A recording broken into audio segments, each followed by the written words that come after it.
آپ تشریف لے آئیں، یعنی حضرت ابوبکر صدیق دل میں داخل ہوں اور دل کی تمام کی صفائی کریں، اور صفائی کرنے کے بعد کہیں یا رسول اللہ اس میں آپ آ جائیں، کیونکہ یہ دل پاکیزہ ہو چکا ہے، یہ دل صاف ہو چکا ہے۔ اب جب اندر آئے آقا کریم علیہ الصلوۃ والسلام، تو اس وقت آقا کریم علیہ الصلوۃ والسلام کے پاس حضرت ابوبکر صدیق تشریف فرما ہے، اور یہ وہ خاص مقام تھا کہ 3 دن اور 3 راتیں ان شخصیات کے درمیان کوئی اور چیز حائل نہیں تھی، اور صرف حضور تھے یا دوسرے حضرت ابوبکر صدیق تھے۔ تو ایک ایسا موقع آیا کہ حضرت ابوبکر صدیق نے عرض کی کہ یا رسول اللہ مجھے پیاس لگی ہے۔ حضور نے فرمایا کہ غار کے دہانے چلے جاؤ درمیان، تو فرمایا وہاں جا کر پانی پی لو۔ اب وہ وہاں گئے تو کیا دیکھتے ہیں کہ ایک نہر ہے، ایک روایت میں آتا ہے نہر ہے، اور ایک میں آتا ہے کہ وہاں پر ایک پیالہ پیش کیا گیا۔ جب حضرت ابوبکر صدیق نے پانی پیا تو کہا یا رسول اللہ یہ پانی کہاں سے آیا ہے؟ یہ شہد سے زیادہ میٹھا ہے، دودھ سے زیادہ سفید ہے، اور برف سے زیادہ ٹھنڈا ہے۔ تو آقا کریم علیہ الصلوۃ والسلام نے ارشاد فرمایا یہ تمہارے لیے جنت سے آیا ہے۔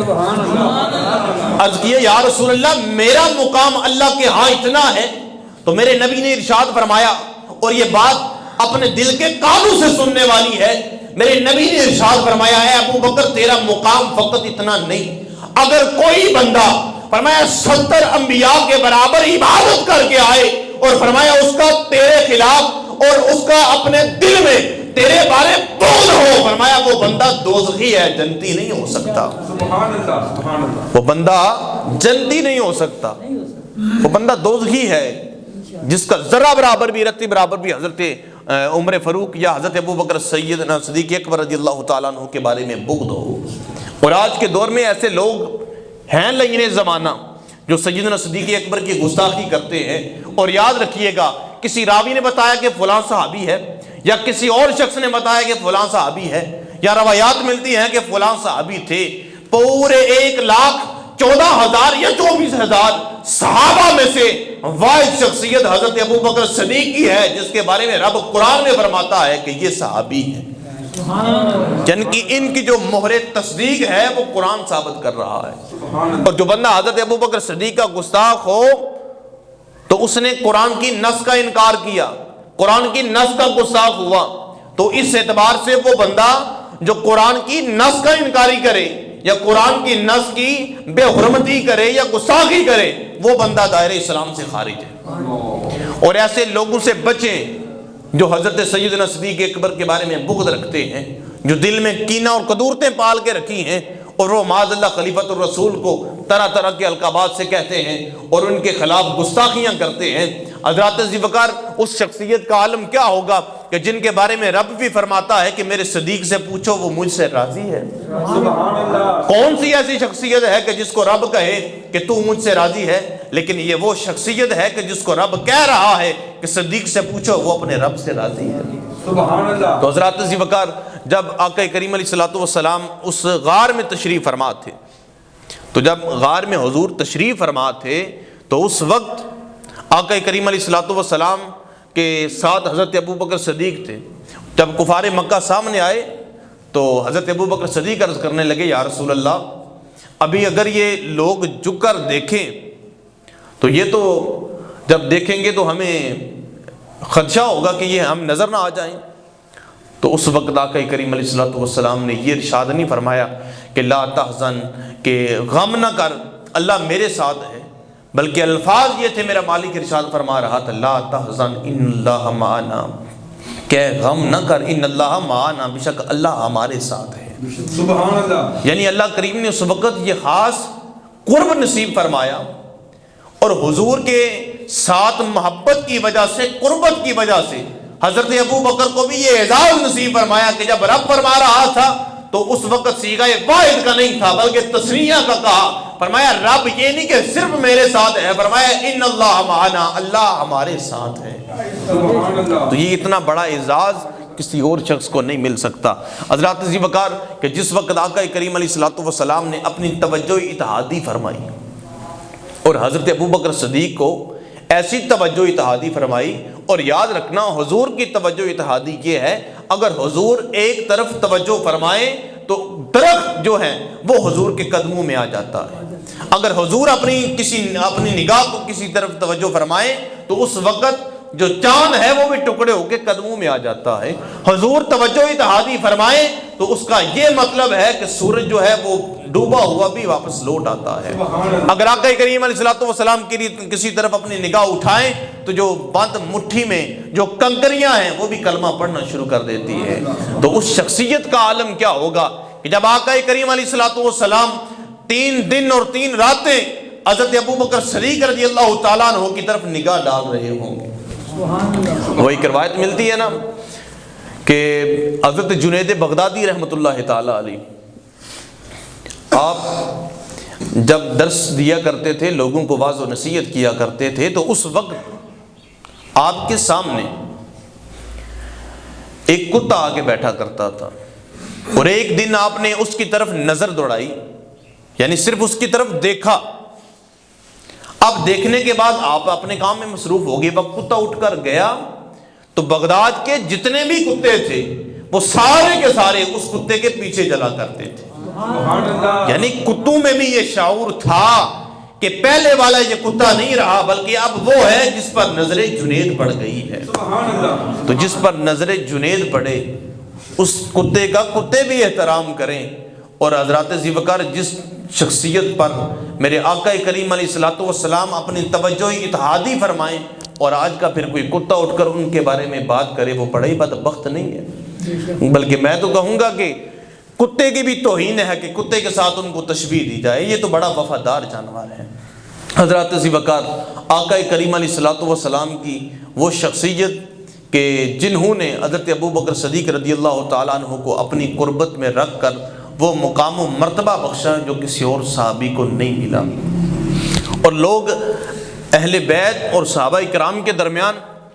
ایسی من گھڑت روایات پیش کرتے ہیں اور یہ کہنا چاہتے ہیں کہ ان کے درمیان اختلافات، حالانکہ ایسی کوئی بات نہیں تھی۔ ایک دن حضرت ابوبکر صدیق رضی اللہ تعالیٰ عنہ آپ حضرت علی کی طرف دے کر مسکرا پڑے، تو حضرت مولا کائنات نے فرمایا کہ آپ کیوں مسکرائے؟ آپ نے فرمایا میں نے حضور سے فرمان سنا ہے کہ جنت کی ٹکٹیں حضرت علی تقسیم فرمائیں۔ جب یہ بات سنی تو حضرت علی رضی اللہ تعالیٰ عنہ آپ مسکرا پڑے۔ کہا کہ آپ کیوں مسکرائے؟ تو حضرت مولا کائنات رضی اللہ تعالیٰ عنہ نے ارشاد فرمایا میں نے بھی حضور سے ایک فرمان سنا ہے۔ فرمایا وہ کون سا فرمان ہے؟ مجھے فرمایا میرے آقا کریم علیہ الصلوۃ والسلام نے ارشاد فرمایا علی جنت کی ٹکٹ اسے ہی دینی ہے جس کے دل میں ابو بکر کی محبت ہوگی۔ یعنی جس کے دل میں ابو بکر کی محبت نہیں اس کو ٹکٹ جنت کی نہیں دینی۔ اور یہ لوگ نہ جانے کہاں پھرتے ہیں اور رات کے اندھیرے میں نہ جانے کہاں سے کوئی روایات لے آتے ہیں اور کہتے ہیں معاذ اللہ ان شخصیات کے درمیان اختلاف تھا۔ ان شخصیات کے درمیان ذرا برابر بھی اختلاف نہیں تھا، بلکہ ایک مرتبہ حضرت عائشہ صدیقہ رضی اللہ تعالیٰ عنہ آپ پوچھتی ہیں ابا جان کیا وجہ ہے کہ جب بھی حضرت مولا کائنات آتے ہیں آپ ان کے چہرے کی طرف دیکھنا شروع کر دیتے ہیں؟ تو حضرت صدیق اکبر نے فرمایا میں نے حضور سے سنا ہے علی کے چہرے کو دیکھنا بھی عبادت ہے۔ فرمایا میں تو عبادت میں مصروف ہوتا ہوں۔ تو حضرات ذی وقار ان شخصیات کے درمیان کوئی اختلاف نہیں تھا۔ آج کا من گھڑت کوئی کھڑا ہوتا ہے اور بدبخت کھڑا ہو کے یہ باتیں کرتا ہے تو یہ اس کی اپنی بدبختی ہے اور وہ قوم کو گمراہی کی طرف لے کے جا رہا ہے۔ ایسی کوئی بات نہیں۔ اہل بیت صحابہ کرام کی عزت کیا کرتے تھے اور صحابہ کرام اہل بیت کی عزت کیا کرتے تھے، سبحان اللہ سبحان اللہ۔ اور یہ آپس میں دونوں دین کے بازو ہیں، اہل بیت بھی اور صحابہ کرام بھی۔ میرے آقا کریم علیہ الصلوۃ والسلام نے ارشاد فرمایا، حضور نے فرمایا کہ میرے اصحابہ ستاروں کی مانند ہیں۔ فرمایا تم جس کی بھی پیروی کرو گے تم فلاح پا جاؤ گے۔ اور ساتھ میرے حضور کا فرمان ہے، فرمایا میری اہل بیت، حضور نے فرمایا یہ کشتی نوح کی طرح ہے، جو بھی اس میں بیٹھ جائے گا فرمایا وہ فلاح پا جائے گا۔ اب ذرا غور کریں، پہلے زمانوں میں جب لوگ سفر کیا کرتے تھے تو کشتی میں بیٹھ کر جب لوگ سفر کے لیے جاتے تو اس وقت ستاروں کو اپنا راستہ متعین کرنے کے لیے ستاروں کو دیکھتے، یعنی وہ جس طرف جا رہے ہیں ستاروں سے جو ہے رہنمائی لیا کرتے تھے۔ اس بات سے سبق یہ ملتا ہے اگر بندہ اہل بیت کی کشتی میں بیٹھ جائے اور ستاروں کا سہارا لینا چھوڑ دے بندہ پھر بھی منزل تک نہیں پہنچ سکتا، اور اگر فقط ستاروں کو لے کے بیٹھا رہے اور ستاروں سے رہنمائی لیتا رہے اور کشتی اہل بیت کو چھوڑ دے، پھر بندہ جو ہے وہ منزل تک نہیں پہنچ سکتا۔ تو یہ لازمی چیزیں ہیں، ادھر اہل بیت کا بھی دامن نہیں چھوڑنا اور ادھر صحابہ کرام سے بھی جو محبت ہے اس کا دامن بھی نہیں چھوڑنا۔ اگر ایک دامن بھی چھوڑا گیا تو انسان کے لیے مشکلات پیدا ہو سکتی ہیں، آنے والی زندگی جو انسان کی ہے وہ بربادی کا شکار ہو سکتی ہے۔ تو حضرات ذی وقار، اس لیے اپنی اولادوں اور اپنے آنے والی نسلوں کے ذہن میں اہل بیت کی محبت اور صحابہ کرام کی محبت جو ہے وہ دلوں میں ڈالنے کی کوشش کریں، کیونکہ ہر وقت فتنے سر اٹھا رہے ہیں اور اس قدر سر اٹھا رہے ہیں کہ آقا کریم علیہ الصلوۃ والسلام نے ارشاد فرمایا تھا کہ ایک وقت ایسا آئے گا کہ بارش کے قطروں کی طرح زمین پر فتنے برسیں گے، اور آج کا وہ دور ہے۔ ایک دفعہ آقا کریم علیہ الصلوۃ والسلام تشریف فرما تھے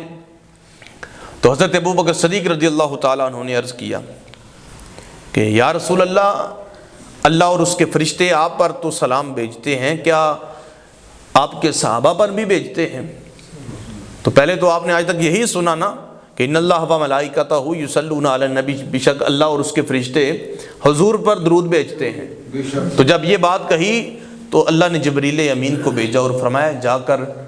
میرے حبیب کو پیغام دو، هو الذی یصلی علیکم و ملائکتہ، فرمایا بے شک اللہ اور اس کے فرشتے تمہارے اصحاب پر بھی درود و سلام بھیجتے ہیں۔ تو یہ آیت اس وقت نزول ہوئی کہ جب یہ واقعہ ہو رہا تھا، تو جس پر اللہ اور اس کے فرشتے بھی درود بھیجیں، جن صحابہ پر، اگر ان کے بارے میں کسی شخص کے دل میں بغض ہو، کیا خیال ہے وہ بندہ بخشا جا سکتا ہے؟ حضرات ذی وقار، اعمال میں کمزوری ہو جائے کوئی مسئلہ نہیں ہے، ہر شخص گناہ گار ہے، گناہ سرزد ہو جاتا ہے، اللہ اس پر معافی بھی عطا فرمائے گا، لیکن یاد رکھنا جو شخص صحابہ کرام کا گستاخ ہو،